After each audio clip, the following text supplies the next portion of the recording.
ध्यान दो, कल हमने पढ़ा था जूल्स लॉ ऑफ हीटिंग। तो वहां पे एक डेरिवेशन किया था हमने, जिसमें हमें पता चला था H is equal to I square R T. H क्या है? H है हीट प्रोड्यूस। अब ये हीट कौन प्रोड्यूस करेगा? कोई भी रेजिस्टर, कोई भी अप्लायंस। तो जो हीट प्रोड्यूस होती है वो इन तीन पे डिपेंड करती है। ये इसके फैक्टर्स हो गए, यानी कि करंट का स्क्वायर, ठीक है, रेजिस्टेंस, और ये क्या है? T small T, time. यानी कि कितने टाइम के लिए वहां पे वो अप्लायंस तुमने स्विच ऑन किया हुआ है, या फिर तुम बोल सकते हो कितने टाइम के लिए उससे करंट फ्लो करवा रहे हो। तो वो भी डिपेंड करता है टाइम कितना है, उसका रेजिस्टेंस कितना है। जितने भी हमारे हीटिंग अप्लायंस है वहां पे हम रेजिस्टेंस क्या रखते हैं? हाई रखते हैं। समझ रहे हो? हमने बात करी थी हीटर की, एक क्वेश्चन किया था ना, हीटर में एलॉय क्यों यूज करते हैं? तो हमने कहा था एलॉय का रेजिस्टेंस हाई होता है और दूसरा मेल्टिंग पॉइंट लो होता है। ठीक है, हम ये भी नहीं चाहते ना कि भाई ज्यादा रेजिस्टेंस होने पे वो पिघल के गिर जाए, खराब हो जाए अप्लायंस। तो यहाँ पे वो जो हमने सीखा है कि रेजिस्टेंस हाई क्यों होना चाहिए, अब हमें पता चल रहा है क्योंकि वो जो अप्लायंस है उसका काम होता है हीट प्रोड्यूस करने का। तो हीट प्रोड्यूस तभी ज्यादा होगी जब हमारा रेजिस्टेंस ज्यादा होगा और ज्यादा टाइम के लिए चलाएंगे। और आखिरी फैक्टर क्या है? आई, करंट का क्या करना होता है? स्क्वायर। इसी चीज को जूल्स ने क्या बता दिया? सिंप्लीफाई कर दिया। उसे हम बोल रहे हैं जूल्स लॉ ऑफ हीटिंग। उसने बोला जो हीट प्रोड्यूस है वो डायरेक्टली प्रोपोर्शनल है square of current flowing, directly proportional है रेजिस्टेंस, और डायरेक्टली प्रोपोर्शनल है टाइम। ठीक है, जितने टाइम तक के लिए उससे करंट हमने फ्लो कराया। तो जो हीटिंग इफेक्ट है उस पे ही हम ये क्वेश्चंस कर रहे हैं। समझ रहे हो? जितना भी क्वेश्चंस है ये सब किस पे? हीटिंग इफेक्ट पे। एक क्वेश्चन हम पहले कर चुके हैं, वो हीटर आयरन वाला, ठीक है, कि उनका रेजिस्टेंस हाई क्यों रखा जाता है। तो अगर क्वेश्चन तुम्हें ऐसे ना पूछ के, पूछ ले right joules law of heating, ये पूछ ले right joules law of heating, तो वो तुम्हें याद होगा, ये था, ये तुम लिख दोगे। उसके आगे वो बी ऑप्शन में तुमसे पूछ सकता है राइट टू, या फिर बोले 3 applications of joules law of heating. तो वहां पे तुम्हें क्वेश्चन नहीं पूछा उसने, सीधा एप्लीकेशन बोल दिया। समझ रहे हो क्या बोला उसने? एप्लीकेशन। तो यही तो उसकी एप्लीकेशन है, ये एप्लीकेशन हो गई, ये हो गया। ठीक है, फर्स्ट क्वेश्चन। बाकी जो हमने उसका देखा था, टोस्टर वाला, हीटर, गीजर भी इसमें आ जाएगा। तो सब ये हीटिंग इफेक्ट पे ही एप्लीकेशंस है। यहाँ पे हमने क्या करा, इनको क्वेश्चन में चेंज कर दिया कि अगर क्वेश्चन में पूछा जाए तो किस तरीके से आएगा।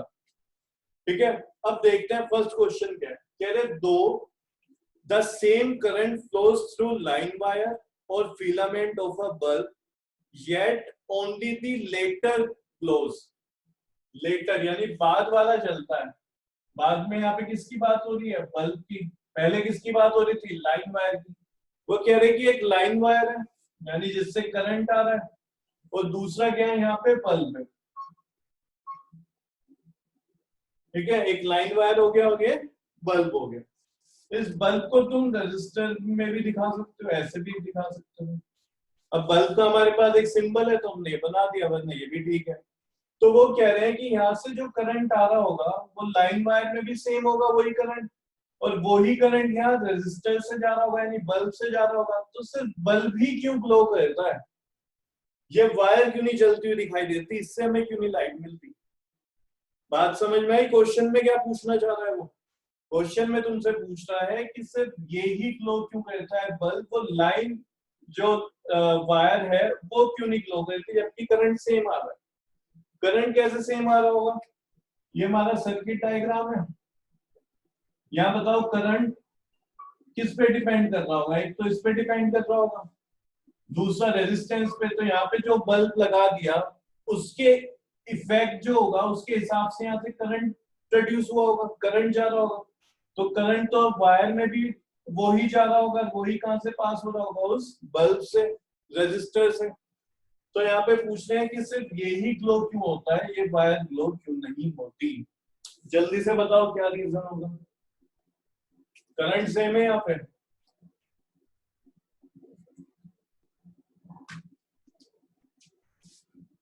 हीट प्रोड्यूस हो रही है, करंट सेम है, हीट प्रोड्यूस हो रही है, करंट सेम है, तो इस पे तो कोई इफेक्ट है ही नहीं, दोनों में ही सेम जा रहा है। चेंज किस में है? रेजिस्टेंस में। ये बताओ वायर का जो रेजिस्टेंस है और बल्ब का रेजिस्टेंस सेम होगा कि डिफरेंट होगा? बताओ। जो रेजिस्टेंस है वायर का और बल्ब का सेम होगा कि डिफरेंट होगा? सर डिफरेंट होगा। डिफरेंट होगा। किसका ज्यादा होगा? बल्ब का ज्यादा होगा। बल्ब का ज्यादा होगा, इसलिए बल्ब क्या है? ग्लो करता है, उसमें हीटिंग इफेक्ट आ रहा है ना, तो वो हीट अप भी होगा ज्यादा और ग्लो भी करेगा। ठीक है, तो ये इसका आंसर हो गया। आंसर में हम लिखेंगे कि जो वायर है लाइव वायर उसका रेजिस्टेंस लो होता है, ठीक है, और जो हमारा बल्ब है उसका रेजिस्टेंस क्या होगा? हाई होगा।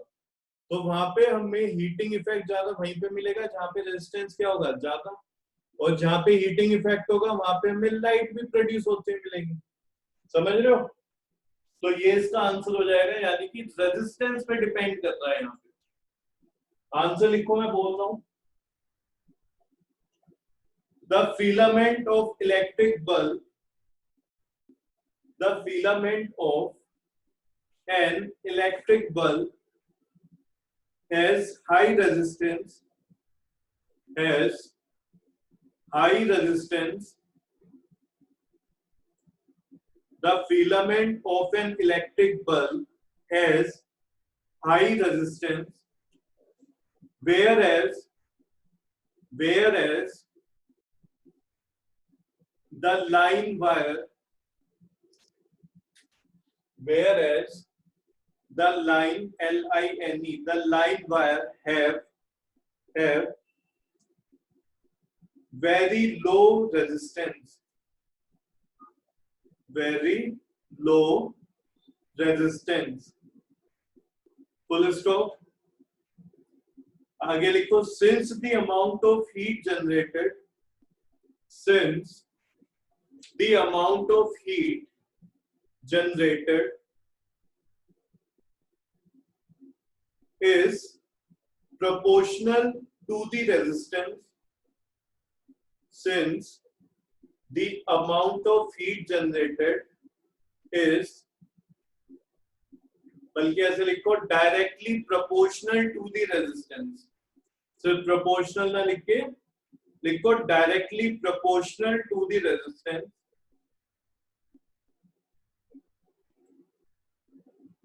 therefore the filament generates,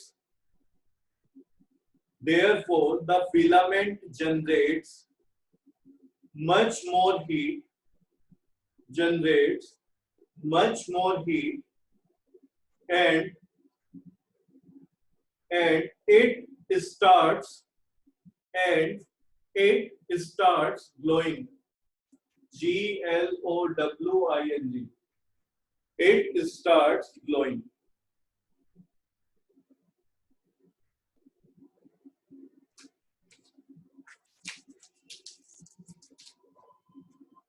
okay,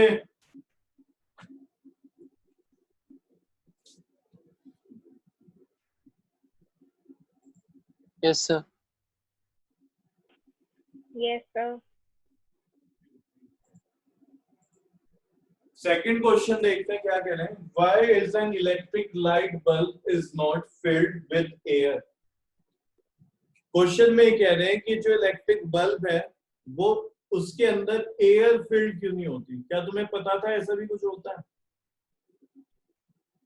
बोलो, यहाँ पे समझो, इस तरीके से हमारा बल्ब होता है,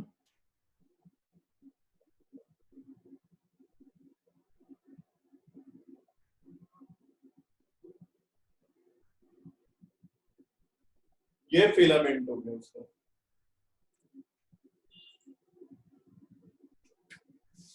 तो इस बल्ब में क्या होता है, यहाँ पे एयर नहीं होती, एयर मतलब जो हमारे सराउंडिंग में, और एयर में काफी सारी गैस भी होती है, और एक मेन गैस भी है उसमें, क्या, ऑक्सीजन। और तुम्हें मालूम होगा जो ऑक्सीजन गैस है वो रेस्पॉन्सिबल होती है कंबशन के लिए। अगर तुम्हें कोई भी चीज जलानी है तो तुम्हें ऑक्सीजन गैस वहां पे चाहिए चाहिए। अगर तुम एक कैंडल लो और उसको तुम जला के रखो, उसके ऊपर से फिर एक ग्लास रख दो, ठीक है, तो तुम देखोगे कि कुछ टाइम बाद, कुछ सेकंड, विद इन सेकंड, जो तुम्हारी कैंडल थी वो बुझ जाएगी, जबकि कोई हवा नहीं चली, कुछ नहीं हुआ, तुमने जैसे ही गिलास रखा तो वो क्या, बुझ जाएगी। लेकिन कुछ टाइम लगेगा, बहुत हल्की सी सेकंड बाद बुझेगी। ऐसा क्यों? ये जो यहाँ पे कंबशन है, इसको चाहिए हमेशा ऑक्सीजन। विदाउट ऑक्सीजन कंबशन नहीं हो सकता, तुम किसी चीज को नहीं जला सकते। तो अंदर की जितनी ऑक्सीजन है वो सप्लाई दे रही होगी इसे जलने के लिए, जैसे ही वो खत्म होगी ये बुझ जाएगा, ठीक है, जो तुम्हारी कैंडल थी। तो हमें कंबशन के लिए हमेशा क्या चाहिए होती है, गैस चाहिए होती है, कौन सी, ऑक्सीजन। तुमने देखा होगा कि अगर कहीं पे आग लग जाती है, ठीक है, तो हम क्या करते हैं, कौन सी गैस का यूज करते हैं, मालूम है तुम्हें? Carbon dioxide. सिर्फ carbon dioxide. Carbon dioxide, CO2 का, ठीक है। क्यों? CO2 क्या है, एक ब्लैंकेट बना लेती है। मानो ये कहीं पे छोटी सी जगह पे एक आग लग गई छोटी सी, तो हम क्या करेंगे, वहां पे CO2 डालेंगे, ठीक है। तो CO2 से क्या होगा, ब्लैंकेट बन जाएगा, और उस ब्लैंकेट से क्या होगा, यानी एक तरीके से कवर बन गया उसके चारों तरफ। तो जो ऑक्सीजन है वो कट ऑफ हो जाएगी उस चीज से जो पहले जल रही थी, तो वो जलना क्या है, बंद कर देगी। ऐसे ही तुमने पुरानी मूवी वगैरह में या फिर किसी शो में देखा होगा कि कोई परफॉर्मेंस दे रहा है, उसके आग लग गई तो एकदम से क्या, उसके ऊपर कंबल डाल दिया। कंबल से भी क्या है, वो एक तरीके से उसके आगे क्या बन गया, जैसे हमने कैंडल के ऊपर ग्लास रख दिया था, तो उसको घेर लिया हमने, तो जो ऑक्सीजन की सप्लाई है वो कट ऑफ हो गई। समझ रहे हो? तो यहाँ पे ध्यान दो, बल्ब में क्या होगा, अगर बल्ब डायरेक्ट कांटेक्ट में आ जाएगा एयर के, एयर मतलब एयर में ऑक्सीजन है, तो मैं बोल सकता हूँ अगर बल्ब डायरेक्ट कांटेक्ट में आ जाएगा, बल्ब भी ना बोल के बल्कि बोलूं फिलामेंट, अगर ये डायरेक्ट कांटेक्ट में आता है ऑक्सीजन के, अब ये हीट अप तो हो रहा है, ठीक है, हीट तो है इसमें, तो जैसी से ऑक्सीजन मिलेगी ये जलना शुरू कर देगा। समझ रहे हो? तो ये तो जल जाएगा एकदम, क्योंकि हम जब इसमें से करंट पास करते हैं इसका रेजिस्टेंस ज्यादा है, ये क्या दिखाता है, हीटिंग इफेक्ट, और ऑक्सीजन जैसे इसको मिलेगी ये जल जाएगा, तो बल्ब तो काम ही नहीं करेगा हमारा। तो इसलिए क्या करते हैं हम, जो ये बाहर ग्लास होता है ना, इस ग्लास के अंदर एयर नहीं फिल करी जाती, हम फिल करते हैं नाइट्रोजन या फिर आर्गन गैस, ठीक है, दो गैस है, उनमें से कोई भी एक।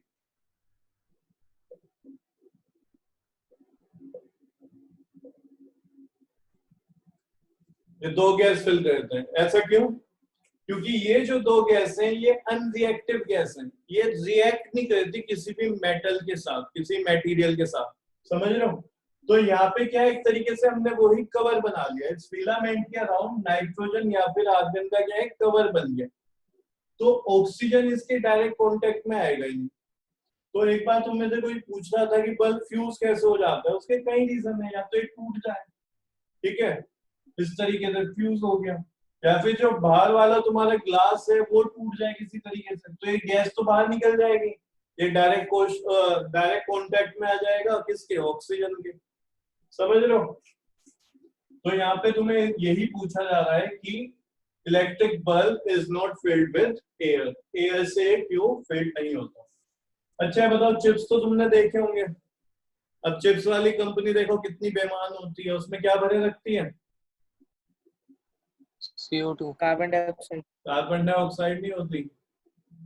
घर में बोलते हैं ना कि इसमें तो कुछ भी नहीं निकला, 10 रुपए का पैकेट लाए, हवा भर के भेजते हैं ये लेज वाले, है ना, ताकि क्या है, जिससे पैकेट बड़ा दिखे। जनरली क्या है, हम ये चीज घर में सुनते हैं ताकि पैकेट क्या है, बड़ा दिखे।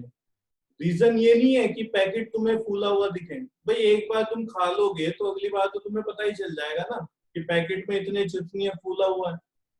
लेकिन उसका रीजन क्या है, उसमें नाइट्रोजन गैस फिल करी जाती है। क्या करी जाती है, नाइट्रोजन गैस फिल करी जाती है। क्यों?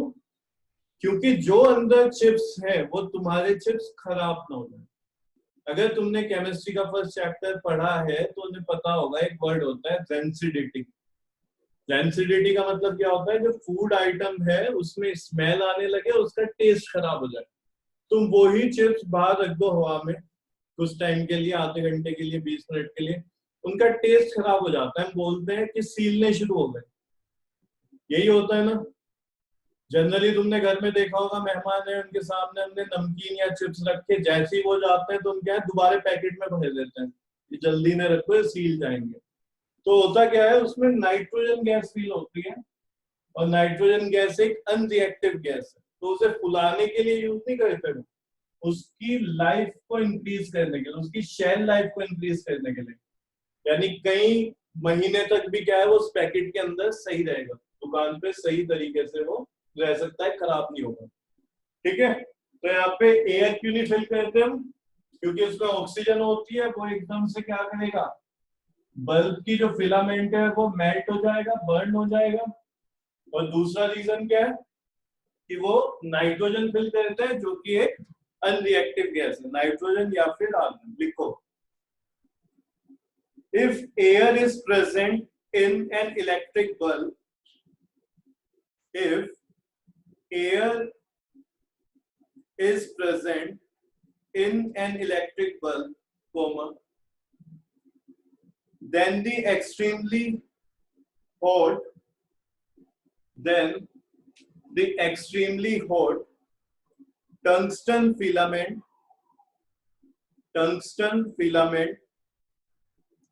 would burn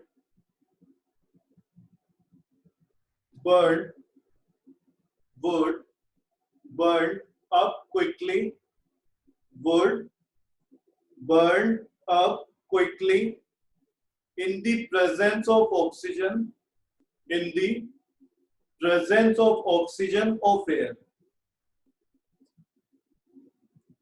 oxygen of air, full stop. So the electric bulb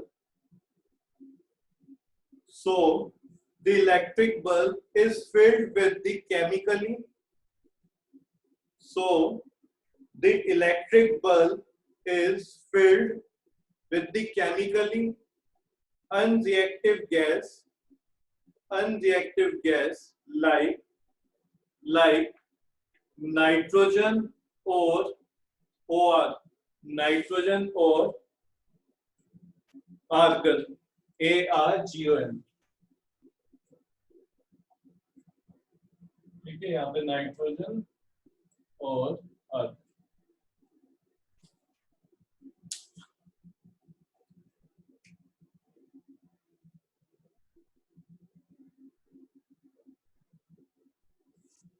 लिख लिया ये।